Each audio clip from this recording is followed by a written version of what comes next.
Barchangizga assalomu alaykum. Mana bugun biz navbatdagi Logical Questions o'yinini o'ynaymiz. Biz bugun xodimlarimizga 5 ta emas, 4 ta emas, bor yo'g'i bitta savol beramiz. Tayyor bo'lsangiz, boshladik. Biz sizga hozir birgina savol beramiz. Agar siz ushbu savolga to'g'ri javob bersangiz, maxsus sovg'alarimiz bor va mana shu sovg'alarning egasi bo'lishingiz mumkin. Tayyormisiz? Tayyor. Diqqat savol. Stuttgartda bir noodatiy kitob chop etildi. Bu kitobda o'quvchilar o'qituvchilarga baho berishlari mumkin va qo'shimcha ravishda nashriyotchilarni ham baholab o'tishadi.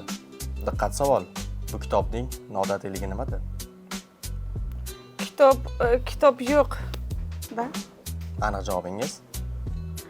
Nashriyotchilar agar nashriyotchilarni nima qilmoqchi bo'lsa, значит, книг не существует. Yo'q, не издали, да? Kitob yo'q. Da. Javobingizni qabul qilamiz. Va siz noto'g'ri javob berdingiz. Topolmadim degan. Javobingiz yo'q. Yo'q. Вообще в книге никогда никого не оценивают. Оно само собой уже необычно, что там разрешено студентам оценивать что-то. Поэтому нет, моя логика не работает здесь. Просто нет, так? Нет, не знаю. Спасибо за внимание. Imlo xatolari bo'lsa kerak. Aniq javobingiz? Shu imlo xatolari. Imlo xatolar. Ha, agar nima qiladigan bo'lsa, nashriyotning ham aloqasi bor-da.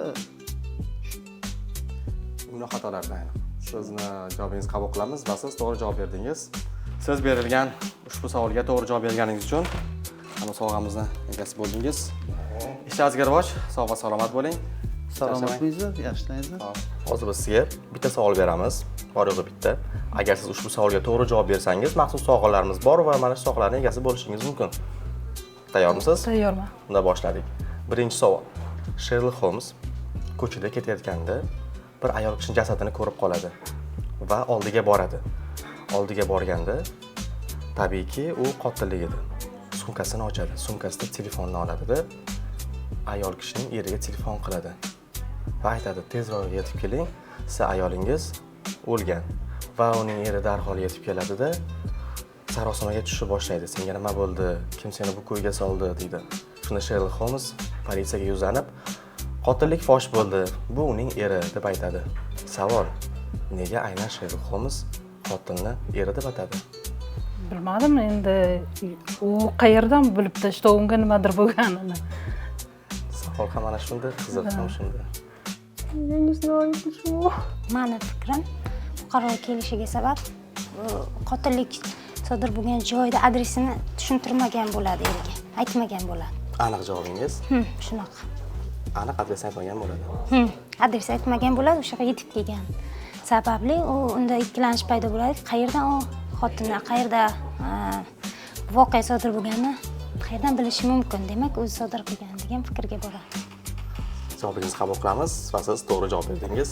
Rahmat. Siz berilgan savolga to'g'ri javob berganingiz uchun uni maxsus sovg'alarimizni topshiramiz. Ishlaringizga rivoj, sog' va salomat bo'ling. Rahmat, siz ham salomat bo'linglar. Mana bizning navbatdagi Logical Questions ruximiz o'z nihoyasiga yetdi.